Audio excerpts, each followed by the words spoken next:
好了，这个电磁炉改头换面啊，换了一个外表，内脏还是原来的内脏，已经全都弄好了。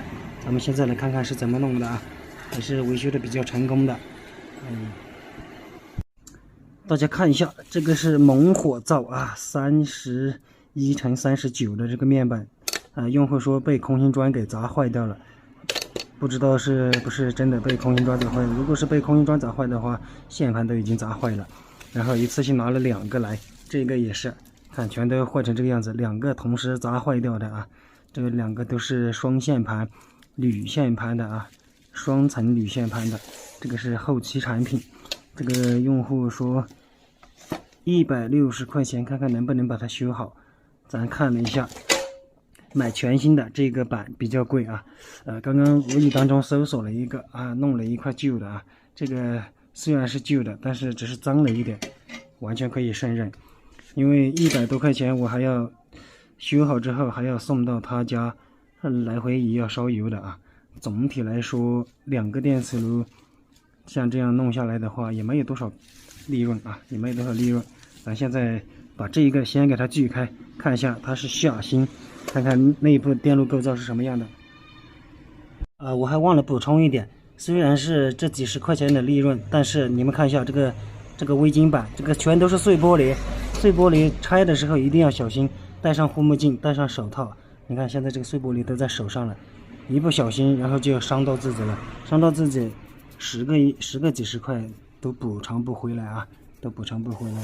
所以说无论干什么职业都有一定的危险性。我们现在给它拆开看看里面，应该是2个风扇的双风扇，2个风扇散热比较好。戴上这个手套，本来是要戴那个橡胶手套的，然后我没有了，就戴这种布手套。这种手套的话容易掉碎玻璃渣在里面，但是自己注意一下。然后还要戴着护目镜，一翘的话那个碎玻璃就会飞到眼睛里面。有一次我就是一不小心就飞到眼睛里面，差一点就把眼睛弄瞎了。像这样的话，一生人就到一次，然后就划了啊，就废了，彻底废了。钱是苦不到几块，但是你们看一下，还是比较危险的这个玻璃。这一个面板尺寸比较大，然后在网上的话几乎买不到这个一模一样的啊，买不到一模一样的，然后可以改装一下。只要有那个按键能按得到就可以了，勉勉强强将就着用。如果是买全新的话可能会很贵，那样的话就除了利润就没有了。用户朋友们，你们听听这个碎玻璃渣这个响声，是不是感觉很可怕呢？千万自己弄的话要注意安全啊，自己小心一点。自己买来换的话费用不高。本人专门做自媒体记录生活，也喜欢我的就关注我吧。咱们现在继续来看。好了，已经拆开了，咱们来具体分析一下这个大功率电磁炉，它所谓的3500瓦，看看它有多少成本在里面啊。大概有2个风扇，2个风扇就算4块钱一个，2个就是8块钱。然后这个控制面板在18块钱左右，顶多18块钱，要不然就12、13块钱，所有成本。然后这一个的话20块钱，20块。然后这个主板就算是50块，最贵的一个电磁炉里面，一个电磁炉里面最贵的也就是这个主板。这个主板做工还马马虎虎啊，双电容的啊，2边都是双电容。然后电源部分也是一个4微法的啊，这个电容，它是用开关电源的啊，不是用变压器的。然后 CPU 的话它是可以插的啊， CPU 可以更换的。这个拨插件比较方便，要不然如果是用电路铁焊接的话就没那么简单了。这个它程序不一样，所用的 CPU 一样，但是它程序不一样，在面板这里操作也会显示不一样的功能。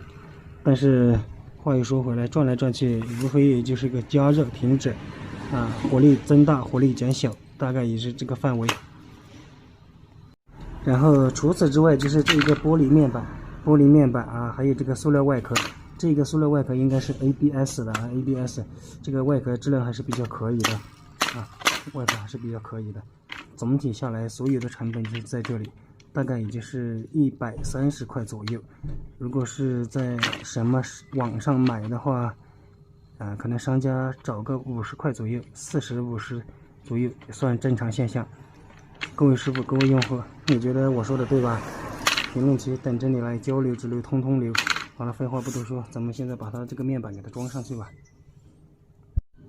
更换面板之前，这里一定要涂上这个导热硅脂啊，这个是检测温度用的啊，必须要涂上导热硅脂，要不然的话会出现莫名其妙的软故障。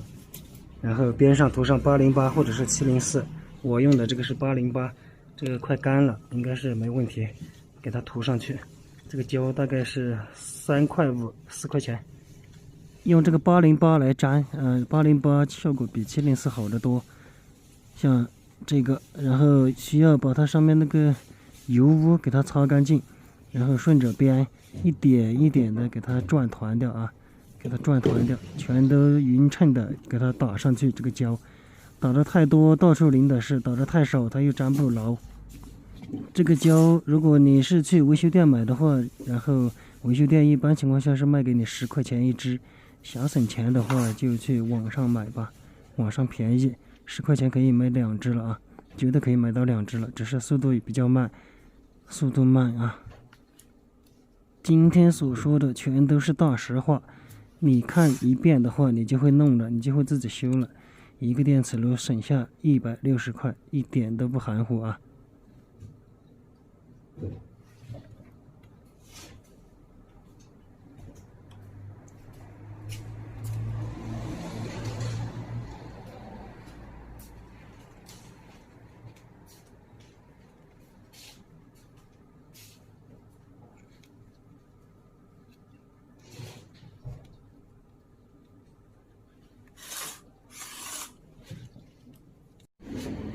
把这一个面板给它扣上去，扣上去就可以了。